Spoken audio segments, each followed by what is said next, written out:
Welcome back to Learning with Ms. H. Today we are going to take a look at the Mesozoic Era.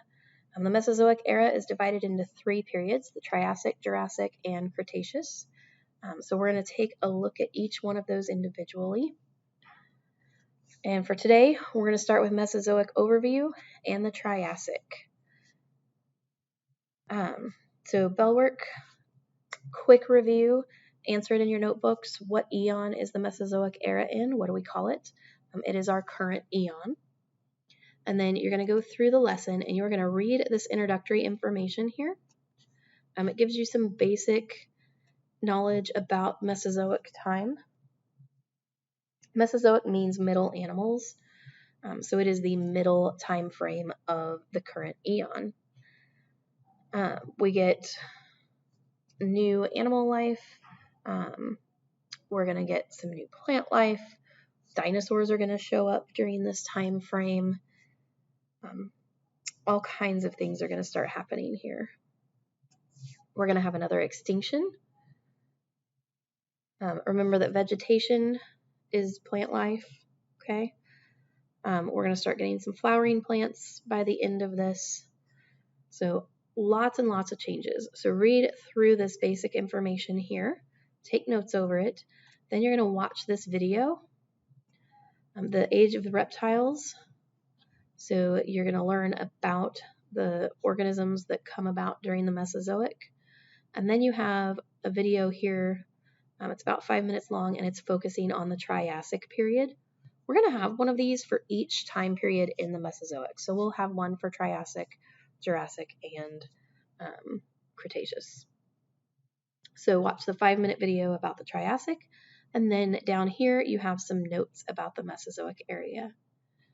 After you do the Mesozoic era notes, you have a homework assignment here.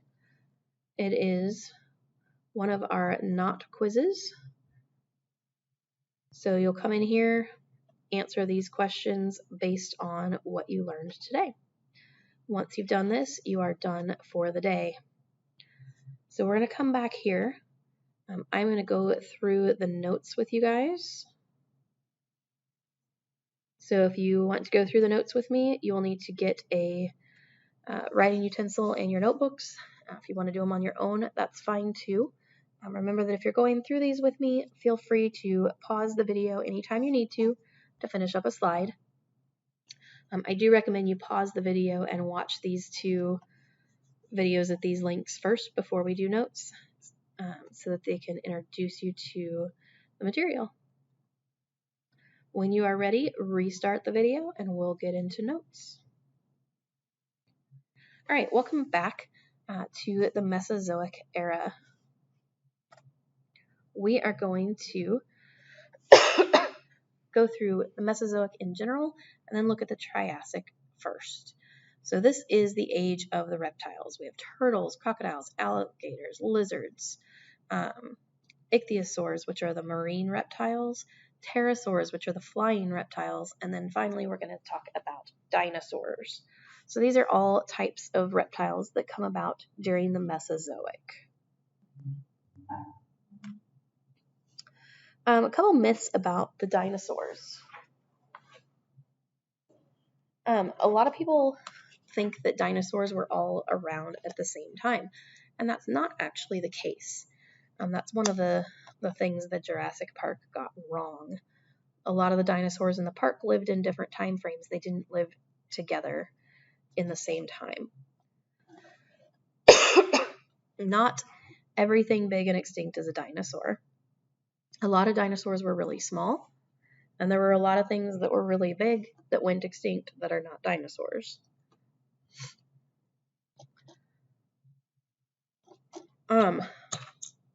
Another one, all dinosaurs are extinct.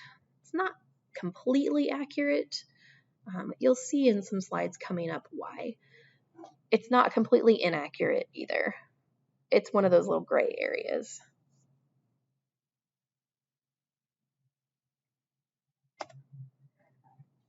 Mesozoic era.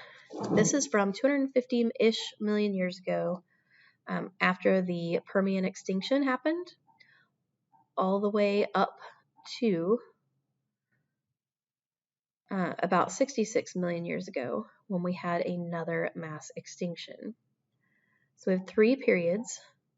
We're going to have the Triassic, Jurassic, and Cretaceous.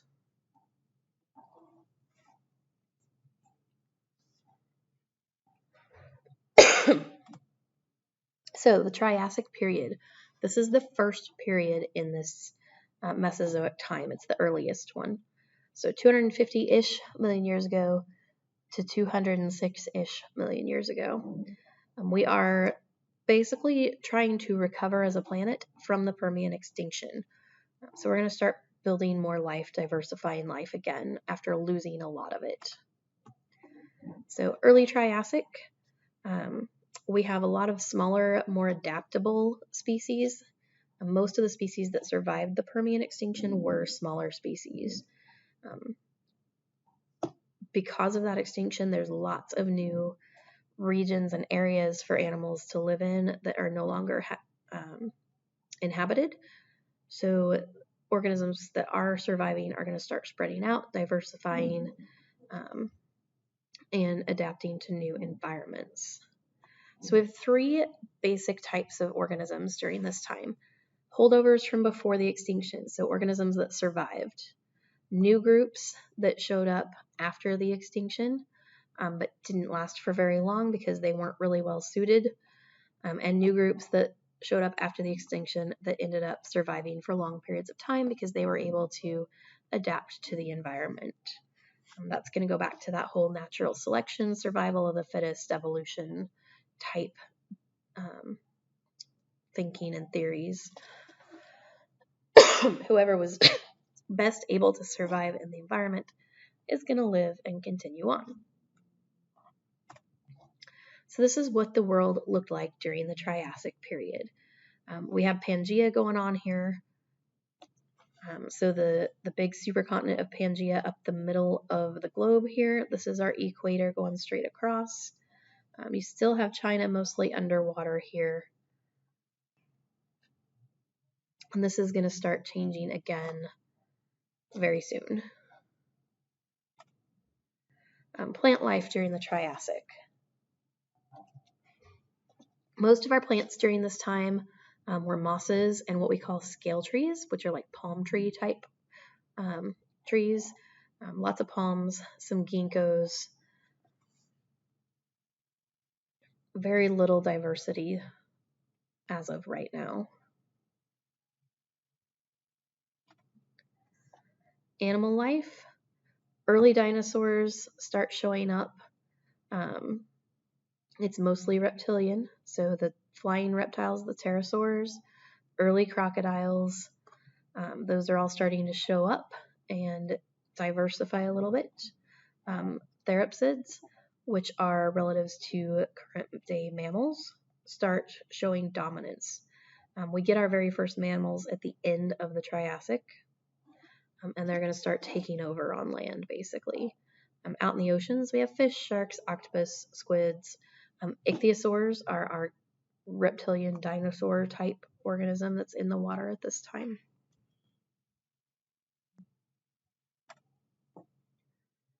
So a look at some of the earliest dinosaurs. They're fairly small. The Eoraptor is 3 feet high, or 3 feet long, 1 foot high, only weighs about 20 pounds, so the size of a medium-sized dog. If you've seen pictures of my dog, he is about 25 pounds, about a foot tall and a foot and a half long for comparison. A small Labrador is roughly about the size of the Eoraptor. Lesothosaurus is going to be around the same size but a little bit lighter weight. But they'll be very similar to each other. And then again, the Pisanosaurus, same size again. So all of our early dinosaurs, very, very small in comparison to what you think of typically as a dinosaur. These would be the size of the little guys that attack the tourists at the beginning of, I believe, Jurassic World 2. or Jurassic Park 2. I guess it's Jurassic Park 2.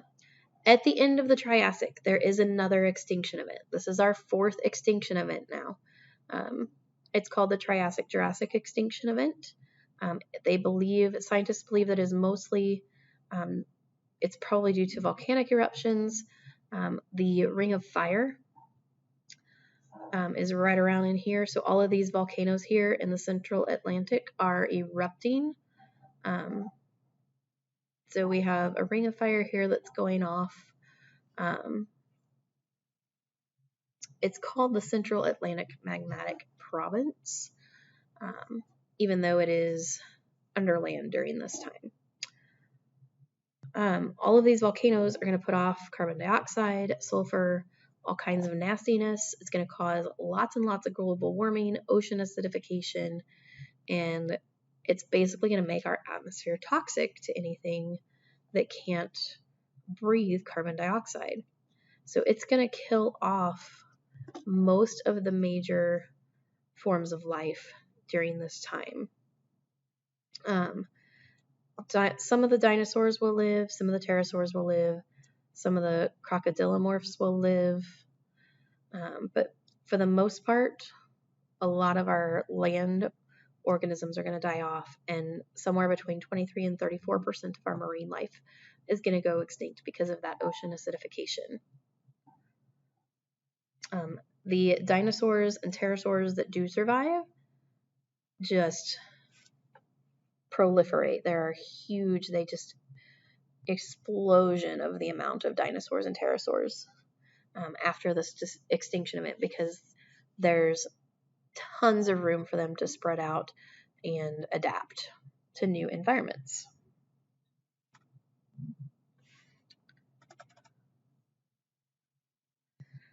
This is going to be the end of the Triassic. So we're going to stop with this extinction event, and then you will come down here and do your homework assignment. And when you come back, we will move on to the Jurassic. We'll see you next time.